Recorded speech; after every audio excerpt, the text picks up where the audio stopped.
Welcome back to the program. We are hearing from folks in the audience at 617-830-4750. I see that Aaron the trucker is holding, and I want to get caught up with what's going on with him. Hey, Aaron, how are things? Well, pretty much like the last time.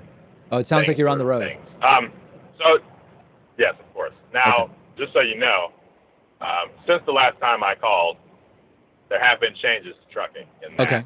anyone who's hauling food or groceries of any kind, we are now exempt from our normal regulations, Wow. meaning I can drive pretty much as long as I want to. And although you can tell that this system wasn't really thought all the way through because, as I've experienced myself, if your appointment is still an appointment time, like a specific time that you have to be at a delivery, being able to drive as long as you want isn't exactly going to help you that much. Right. So let me make sure I it wasn't thought understand all that, the way Aaron. through. Let me make sure I understand that. So if I understand correctly, a lot of times the places that you are delivering stuff to via truck, they have a limited number of loading docks and things are scheduled out. So if you are allowed to drive as long as you want and you show up 4 hours earlier, you might still have to wait 4 hours for your loading dock to become available. Is that right? Exactly. Mm. So you can't just show up to wherever you want to, whenever you want to. Yeah. Maybe there are some places in this country where you could do that. There's simply other places you just can't. Got it. But it's there. I suppose it's useful. I don't know. But do you feel that it's causing Now, drivers to behave unsafely, being able to drive as long as they want? I mean, aside from the one article I read last night of a CRSG driver who drove into a lake because he fell asleep behind the wheel, so far it seems like most truckers are actually using their brains Yeah. and behaving in a way that is somewhat intelligent. Right. So for the most part, no. Now, speaking of using your brain, that leads me to my question. Now, I consider you the most level-headed person on the left. Wow. Okay. I don't consider myself to be on the left. I consider myself an independent. There's Okay. just one thing I want to ask you because I trust you to give the fairest answer to this question. Please. Everybody thinks that they know what the problem with America is. I have no delusions of grandeur. Okay. I know I don't know much.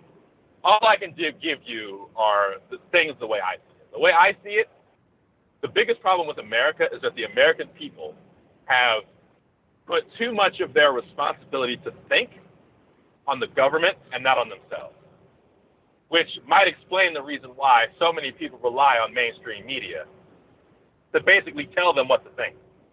I don't agree with that. I feel like people should think for themselves. But my question is, I can only justify being outraged and putting in all this energy to care about other people for so long. Obviously, Trump wasn't the trigger that finally made people wake up.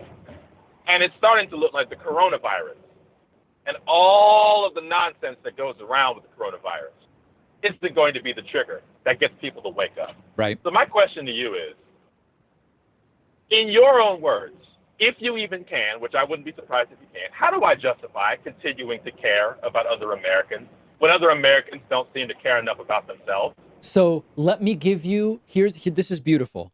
Let's imagine that you're not empathetic, you don't care about other people, you're just concerned with yourself. You should still act in a way that accounts for other people because you live in a world of 7 billion people. And unless you are literally going to isolate yourself in the Northwest Territories of Canada, trapping mink and living off of frozen berries, your life is going to be better or worse based on what other people are doing and how other people are doing. So you can take a complete, say like, I don't care about other people beyond how it affects me.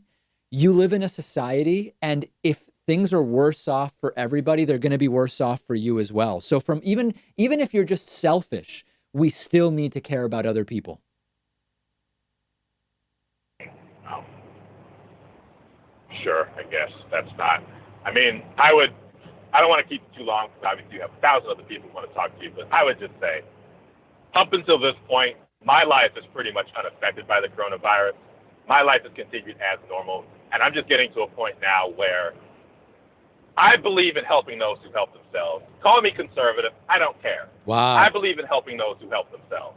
And if Americans are going to continue to sit down and allow all of these people with all of this power to just continue to do whatever the hell they want, then I just can't continue to justify having all of this anger and all of this outrage at the things that happen to people. I'm sorry. If that makes me a bad person, then I guess I'm a bad person. It But I makes can't you a continue to terrible person, justify. Aaron. That's exactly right. It makes you a terrible person. No, listen, I think I understand your perspective, but before you go, I just Uh, have two other trucking questions for you, if I may. Shoot. Okay. I know Go you ahead. don't do this because you said last time you don't, but what do other truckers use to stay awake into the night? Is it caffeine? Is it caffeine pills? Does it escalate into other stimulants? What do people use for staying awake while driving? I've seen everything you can imagine. Some people eat seeds. Some people drink 4 Monster Energy drinks, which I highly don't recommend. Other people chew gum, which is something that I've taken up again. It varies, but most of the time it's these stimulants. It's mostly energy drinks. Got it. Got it. Okay, and last question. My high school physics teacher drove trucks on the weekends and said many truckers carry guns because some of the loading dock areas are unsafe, but that he doesn't. In your experience, what percentage of long haul truckers are carrying guns? In my experience, I would say less than 1%. Because the thing is, Wow. most Oh, places okay. these days tell you, yes. The thing is, most places these days will tell you, shipper and receiver, guns are not allowed on this premises.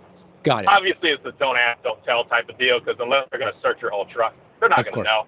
But in my experience, less than 1%. Less than 1%. Got it. All right, For Aaron, obvious reasons, I would be argue. safe out there. I appreciate the call. Take care. Stay sane. All right, we'll see you. There is Aaron the trucker. Great to hear from him.